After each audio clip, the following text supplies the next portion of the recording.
بیٹھ جائیے ماشاءاللہ. اللہ سلامت رکھے. کسی نے آمین نہیں کہا. یا غوث. حضرات دیکھیے پہلے ادھر دیکھیں ادھر دیکھیں. تھوڑا سا ہنسی مذاق کی محفل سے نکلیں. آپ نے غریب نواز کے نام کی محفل سجائی ہے. ہندوستان کا بٹوارہ ہو رہا تھا. ممبئی کے بڑے عظیم بزرگ قطب کوکن مخدوم ماہم شریف کے روضے کے سامنے ایک بزرگ ہیں جن کا نام ہے قربان علی شاہ. جن کا نام ہے قربان علی شاہ. پھر لے کے بھائی آگے بھائی میں سب کر دوں گا. وہ پیسے مجھ سے اس سے ڈبل لے لے بھائی. شکریہ بیٹا. تو کوئی بات تو کرنے دینا. سرکار قربان علی شاہ رحمۃ اللہ تعالیٰ علیہ آج سے 70 سال پہلے ہندوستان کا بٹوارہ ہوا. ہندوستان دو حصوں میں تبدیل ہوا. ایک دلی اور بنگلور اور چنئی ممبئی کی صورت میں. ایک لاہور ملتان اسلام آباد اور کراچی کی صورت میں تبدیل ہوا ہے. بھائی ٹھیک ہے کوئی کام نہ کریں. مزاج کو ڈسٹرب نہ کریں. دیکھیں سرکار قربان علی شاہ رحمۃ اللہ تعالیٰ علیہ کے پاس لوگ تشریف لے گئے. بولے حضور ہندوستان کا بٹوارہ ہو گیا ہے. بڑے بڑے مشائخ ہندوستان کے باہر پاکستان جا رہے ہیں. کوئی فیصل آباد, کوئی لاہور, کوئی ملتان, کوئی ٹٹا شریف, کوئی کراچی, کوئی ساہیوال شریف جا رہا ہے. آپ بھی پاکستان چلیں. سرکار قربان علی شاہ نے کیا جواب دیا؟ اسے لکھ لیں سونے کی قلم سے. آپ فرماتے ہیں چلنے کو تو میں بھی پاکستان جا سکتا ہوں لیکن غریب نواز کا روزہ چھوٹ جائے گا. سمجھ رہے ہیں آپ؟ غریب نواز کی دہلیز چھوٹ جائے گی. غریب نواز کا مشن کیا تھا؟ لفظ اصلاحی بیان کا لٹریچر عام کرنا بہت آسان ہے. یہ اصلاح کسے کہتے ہیں؟ غریب نواز نے کیا کیا؟ ہم تو 9 آدمی کو مسواک کا طریقہ نہ بتا پائے. غریب نواز نے 90 لاکھ لوگوں کو کلمہ پڑھنے کی توفیق دلوائی. کیا کیا ہم نے؟ 11,000 کلومیٹر پیدل چل کے غریب نواز یہاں پر آئے. ہم نے کیا کیا؟ 11 قدم بھی غریب نواز کی محبت میں چلنے کو تیار نہیں. معلوم ہے غریب نواز کے خلیفہ ہیں ناگور شریف میں لیٹے ہوئے ہیں. ان کا نام ہے صوفی حمید الدین شاہ ناگوری. 12 کوس چینی خریدنے کے لیے گئے. جب واپس آئے تو جھولے کو گھر میں پلٹا. چینی کا جھولا گھر میں پلٹا گیا اور پھر گھر سے باہر نکلے. اپنی مٹھی کو یوں بند کیے ہوئے تھے. خادم نے پوچھا حضور اب کہاں جا رہے ہیں؟ تو صوفی حمید شاہ ناگوری فرماتے ہیں 12 کوس اسی بنیے کی دکان میں پھر واپس جا رہا ہوں. خادم نے پوچھا حضور اب کیوں جا رہے ہیں؟ آپ نے فرمایا چینی خرید کے لایا تھا. جھولا پلٹا تو اس کے اندر سے چینی کے درمیان ایک چوٹی نکل آئی. اس چوٹی کو تھوڑی سی چینی کے سہارے سے اپنی مٹھی میں رکھ کے بنیے کے ہاں واپس کرنے جا رہا ہوں. کہا کیوں؟ آپ فرماتے میں ڈر گیا. چونٹی کا گھر اجڑ گیا ہے, کہیں میرا بھی گھر نہ اجڑ جائے. تو خادم نے کہا حضور یہ کس نے بتایا؟ فرمایا یہ مجھے اجمیر کے بادشاہ غریب نواز نے بتایا. ہم نے کیا سیکھا ہے؟ ہمارے پاس کیا ہے؟ نہیں ہے. ہم تو اپنی شادی کے محفل میں گوشت کھا کے ہڈیاں غیر مسلموں کے دروازوں پر پھینک دیتے ہیں. پھر قرآن جلائے جاتے ہیں, مسجدوں میں آگ لگائی جاتی ہے, بہن بیٹیوں کے سر سے دوپٹے کھینچے جاتے ہیں. ہم نے غریب نواز سے کیا سیکھا؟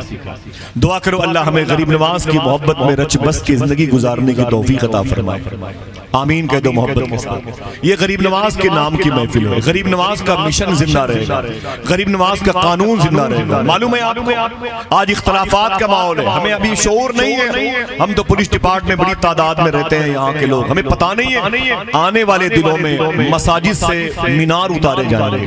یہ چہروں سے داڑیاں اتاری جائیں گی. بہن بیٹیوں کے نقاب اتارے جائیں گے. مجلس رسول پر پابندی لگائی جائے گی. قرآن پڑھنے پر پابندی لگنے والی. آپ کو پتہ نہیں ہے 4 لاکھ کے آس پاس لوگ ترکی اور شام میں مر گئے.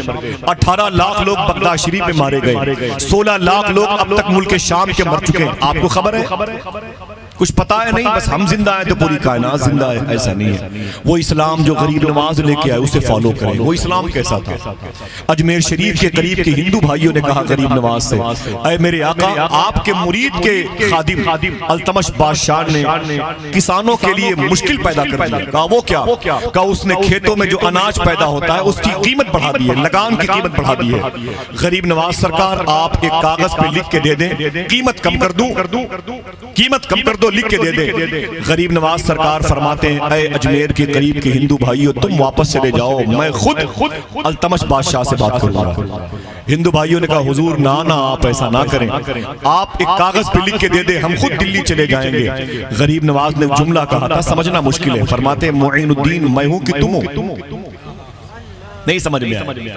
ابھی 70 روپے کلو کا گوشت کھانے کا بہت شوق ہے. فرماتے معین میں ہوں کہ تم ہو. وہ ہندو بھائی خاموش ہو گئے. غریب نواز سرکار فرماتے تم اپنے گھر چلے جاؤ. علاقے کے سارے ہندو اپنے گھر چلے گئے. غریب نواز سرکار بھاگتے ہوئے اجمیر شریف سے دلی آئے. خواجہ قطب کی دہلیز پہ دستک دی, نکل کے باہر قدم بوسی فرمائی. خواجہ قطب نے غریب نواز کی فرمایا چلو میرے ساتھ التمش بادشاہ کے پاس. دربان سے کہا بلا کے لا اپنے بادشاہ کو التمش کو. التمش بادشاہ نکل کے آیا, غریب نواز کے قدم پکڑ کے رویا. کہا حضور معافی چاہتا ہوں, اگر آپ بتا دیتے تو میں اجمیر آ جاتا. آپ اتنی مشقتوں سے میرے دربار میں کیوں آئے ہیں؟ غریب نواز نے فرمایا اجمیر شریف کے کچھ ہندو بھائیوں نے اعتراض کیا, تم نے لگان کی قیمت زیادہ بڑھا دی, اسے معاف کر, اسے بند کر. التمش بادشاہ نے کھڑے کھڑے اسٹام پہ تحریر کیا اور مہر لگا دی. غریب نواز نے اس کاغذ کو لیا, دلی سے نان اسٹاپ اجمیر شریف آئے. اجمیر کے قریب کے ہندو بھائیوں کو بلایا, کہا خوش ہو جاؤ میں نے لگان کی قیمت معاف کروا دی ہے. تو اجمیر شریف کے قریب کے ہندو بھائیوں نے کہا حضور یہ کس نے کاغذ وہاں سے لایا, کون گیا تھا دلی؟ خواجہ صاحب فرماتے میں خود دلی گیا تھا. اجمیر کے علاقے کے سارے ہندوؤں نے اکٹھا ہو کے اسلام قبول کر لیا. یہ کہتے رہے جب آپ غیروں پہ اتنی مہربانی کرتے ہیں تو اپنوں پہ کتنے مہربان. یہ ہے غریب نواز کا مشن. ہمیں کیا پتا ہے, کچھ نہیں معلوم ہے بھائی, کچھ نہیں معلوم ہے.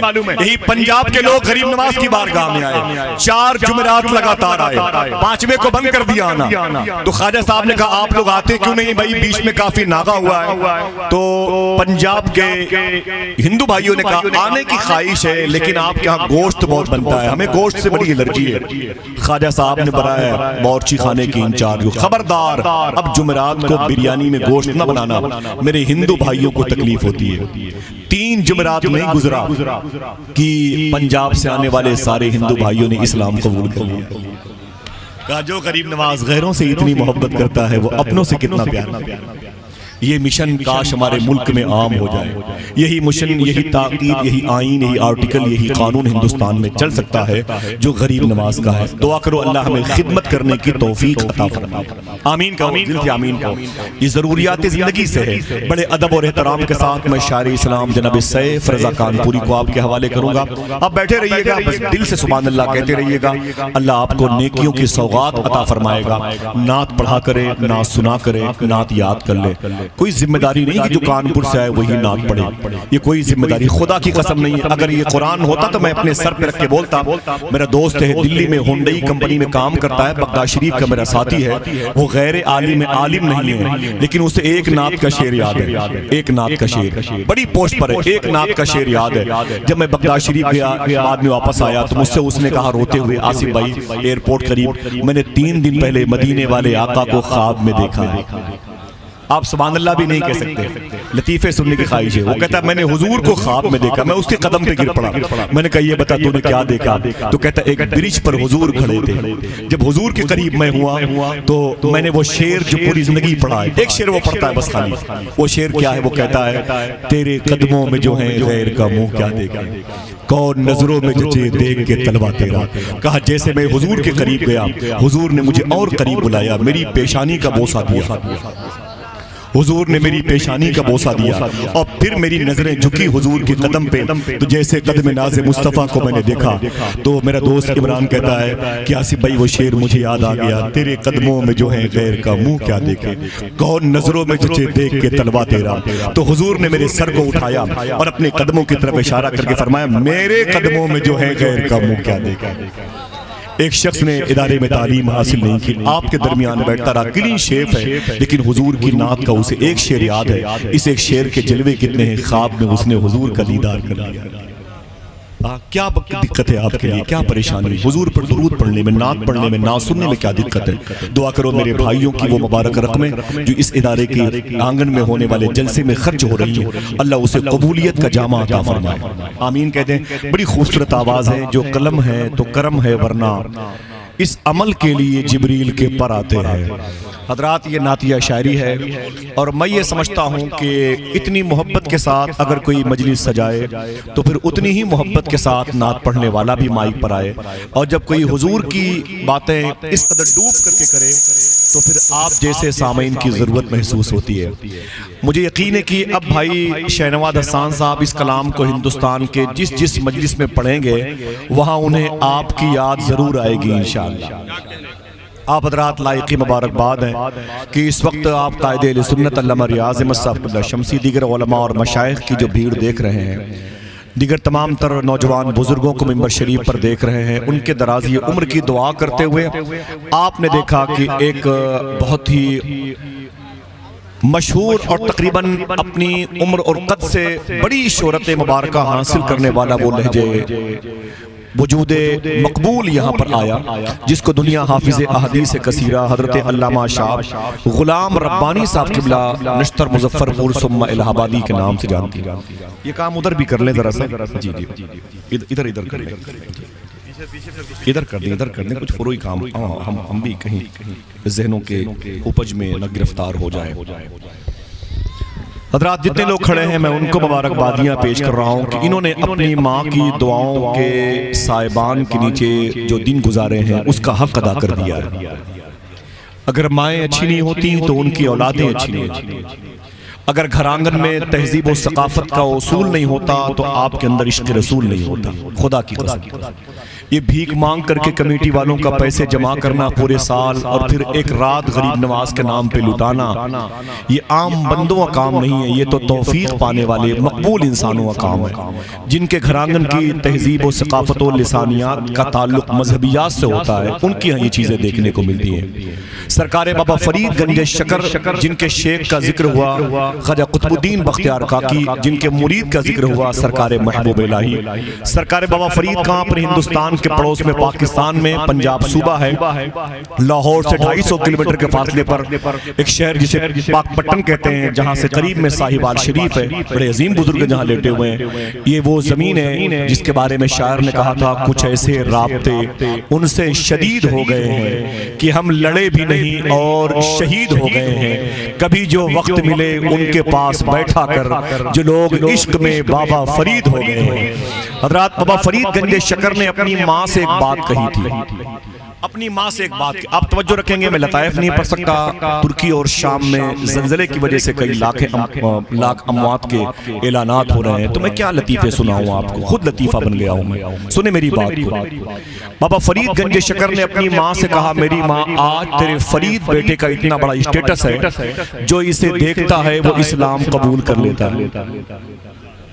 آپ کی آواز میری آواز پر غالب رہی، پھر میں ریویس کرتا ہوں۔ فرمایا بابا فرید نے کہ میری ماں آج تیرے فرید کو جو دیکھتا ہے وہ توبہ کر لیتا ہے، شرابی دیکھتا ہے اسے توبہ کی توفیق مل جاتی ہے، جو زانی اسے دیکھتا ہے اسے سچی راہ کا مسافر کہنے میں دیر لگتی نہیں ہے۔ اے میری ماں تیرا فرید بڑے کمال کا ہے۔ بابا فرید گنج شکر سے آپ لوگ بیٹھے رہے ممبر کے علماء اور مشائخ سے ملتمس ہوں کہ حضور سرکار مولا کائنات کے شہزادے حضور مظلوم گرامی شہزادے امام حسین سیدی اشاہ سرکار مجیب الرحمان شاہ صاحب قبلہ کا استقبال کر لیں۔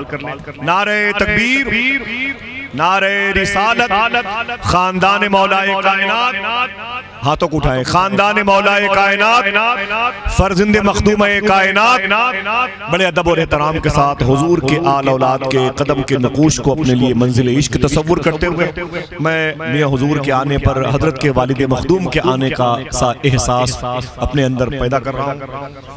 کرم فرمائیں۔ علامہ غلام ربانی صاحب قبلہ اور ایک طرف علامہ ریاض احمد صاحب قبلہ، وسط میں وہ شخصیت موجود ہے۔ بس نعرہ لگانا ہے آپ کو، میرا کوئی رول نہیں ہے، بس اپنے پیروں میں جو مٹی لگی ہے اسے قبر بنائیں، مجھے دفن کریں۔ بابا فرید گنج شکر نے اپنی ماں سے کہا میری ماں آج تیرا بیٹا فرید بڑے اونچے مقام پر ہے، تو آپ کی ماں نے کہا میرے بیٹے فرید اس میں تیرا کوئی کمال نہیں، میرا کمال ہے۔ تو آپ فرماتے میری ماں اس میں تیرا کمال کیا ہے؟ کمال میرا، ایک پیر پہ کھڑے ہو کے قرآن میں پڑھتا ہوں، کمال میرا ہے۔ اپنے دسترخوان کے نوالے غربہ تک میں پہنچاتا ہوں، کمال میرا ہے۔ اپنی راتیں نوافل کی کثرت میں گزارتا ہوں، کمال میرا ہے۔ اس میں تیرا کیا کمال ہے؟ بابا فرید گنج شکر کی ماں نے کہا اے میرے بیٹے اگر بچپن میں تجھے میں نے وضو کر کے دودھ نہ پلایا ہوتا تو یہ کمال تیرے اندر پیدا نہیں ہوتا۔ خدا کی قسم یہ پہلی صف سے آخری صف تک جو برکتیں دیکھنے کو مل رہی ہیں اس مبارک آنگن کی دین ہے، جس آنگن میں ہماری مائیں بیٹھی ہوئی ہیں اور جن کے دامن تطہیر کے سائے میں ہم جیسوں کی پرورش ہوئی ہے۔ اللہ سب کے ماؤں کا سایہ دراز فرما دے۔ ہاتھوں اٹھا کے آمین کہیں۔ اب میں آپ کو وہ باتیں بتاتا ہوں جو باتیں ہماری جماعت میں بہت کم لوگ بتاتے ہیں. ہم لوگوں نے خطابت کو واقعہ خوانی کا نام دے دیا ہے اور نوادرات کو تلاش کر کے اسے اپنی لسانیات کی فصیل پہ لا کے سامعین کی سماعتوں کے حجرے تک پہنچانے کا کام سیکھا ہے. لیکن اس شخصیت نے وہ باتیں بتائی ہیں 30 سالوں میں جو باتیں مدینہ شریف میں آمینہ کے لال نے بتائی. اللہ کے نبی صلی اللہ علیہ وسلم کی زبان مبارکہ سے وہ جو جملے نور نکلے، جو عربی زبان کے مبارک الفاظ حضور کی زبان مبارکہ سے نکلے، اس پاکیزہ تحریر کو جسے حدیث مصطفیٰ کہتے ہیں، علامہ غلام ربانی صاحب قبلہ نے اسے اپنے لیے آئیڈیل بنایا. کسی مورخ کی کتب کا مطالعہ نہ کیا. جب اس کی آنکھیں تشنگی محسوس کرتی ہیں وہ حدیث مصطفیٰ کی ورق گردانی کرتی. وہ دوسرے خطبہ سے منفرد ہے. علامہ غلام ربانی صاحب زبردست عالم دین بھی ہیں، ایک عظیم الشان حافظ قرآن بھی ہیں، قاری قرآن بھی ہیں، ایک عظیم الشان شاعر بھی ہیں اور معاشی طور پر ایک عظیم بزنس مین بھی ہیں. اور ہندوستان کا ایسا کوئی خطہ باقی نہیں ہے جہاں حدیث مصطفیٰ کی برکتیں وہ ظاہر نہ کر چکے ہوں. آئیے دوستو، بس میں انہیں آپ کے حوالے کرتا ہوں. آپ میری بات کو اور سن رہے ہوں تو کوئی ایک آدمی اپنے ہاتھ کو اٹھا کے سبحان اللہ کہہ دے. بس اب اپنے ہاتھوں کو نہ اٹھائیے گا جب تک کسی ضرورت مند کی آواز نہ آئے. میں نعت کے 2 شعر پڑھوں گا جو مجھے بہت عزیز ہے، لیکن میں دل سے پڑھتا ہوں، اپنے بھائیوں کے قدم کے نیچے بیٹھا ہوں. آپ نہیں سنیں گے، ریکارڈ ہو جائیں گے، باتیں پوری دنیا سنیں گی. بھائی پڑھتا ہوں. حضرت اجازت دیجیے. میاں بیٹھے ہوئے ہیں علامہ ریاض صاحب قبلہ، حضور سرکار مجیب میاں، علامہ غلام ربانی صاحب، علامہ ندیم شمسی صاحب مشائخ. کوئی بولے گا نہیں تو میں شعر پڑھتا ہوں. بہت دن ہو گئے 27-28 سال ہنگامہ کرتے ہوئے. رکھ کے لب اس میں محمد پہ ہٹاتا بھی نہ تھا. رکھ کے لب اس میں محمد پہ ہٹاتا بھی نہ تھا. جب مجھے نام نبی ٹھیک سے آتا بھی نہ تھا. کوئی بولے گا نہیں. میرا شعر، یہ شعر سن لیں. میں اپنے دوست کا شعر پڑھتا ہوں، پاکستان کے شاعر. رکھ کے لب اس میں محمد پہ ہٹاتا بھی نہ تھا. دویل بھائی شعر سن. رکھ کے لب کس میں محمد پہ ہٹاتا بھی نہ تھا. جب مجھے نام نبی ٹھیک سے آتا بھی نہ تھا. آپ پہلے ہی معافی اسے دے دیتے تھے، منتیں کر کے منانا جسے آتا بھی نہ تھا. آپ پہلے ہی معافی اسے دے دیتے تھے، منتیں کر کے منانا. میں شعر پڑھتا ہوں. شعر چپ چاپ رکھ لیجئے گا، گھر جائیے گا، اسے یاد کیجئے گا اور پھر اسے ریوائز کیجئے گا. 4 گھنٹے حضور کی سیرت میں جو تقریر ہوتی ہے میں اس کو 2 مصروں میں سمیٹتا ہوں. رکھ کے لب اس میں محمد پہ ہٹاتا بھی نہ تھا. جب مجھے نام نبی ٹھیک سے آتا بھی نہ تھا. آپ پہلے ہی معافی اسے دے دیتے تھے، منتیں کر کے منانا جسے آتا بھی نہ تھا. اور تھام لیتا تھا کوئی وقت ملاقات جو ہاتھ، کیسا آقا تھا کبھی ہاتھ چھڑاتا بھی نہ تھا. تھام لیتا تھا کوئی وقت ملاقات جو ہاتھ، کیسا آقا تھا. بہت بہت شکریہ آپ کا، بہت بہت شکریہ آپ کا. تھام لیتا تھا کوئی وقت ملاقات جو ہاتھ، کیسا آقا تھا کبھی ہاتھ چھڑاتا بھی نہ تھا. کیسا آقا تھا کبھی ہاتھ چھڑاتا بھی نہ تھا. آپ ہی آپ اترتے تھے فرشتوں کے ہجوم. بادشاہ ایسا تھا دربار سجاتا بھی نہ تھا. آپ ہی آپ اترتے تھے فرشتوں کے ہجوم. بادشاہ ایسا تھا دربار سجاتا بھی نہ تھا. آخری شعر. بادشاہ ایسا تھا دربار سجاتا بھی نہ تھا. اپنے کاندھے پہ نواسے لیے چل پڑتے تھے، گود میں جب کوئی بچوں کو بٹھاتا بھی نہ تھا. اپنے کاندھوں پہ نواسے لیے چل پڑتے تھے، گود میں جب کوئی بچوں کو بٹھاتا بھی نہ تھا. تھام لیتا تھا کوئی وقت ملاقات جو ہاتھ، کیسا آقا تھا کبھی ہاتھ چھڑاتا بھی نہ تھا. آئیے دوستو سیرت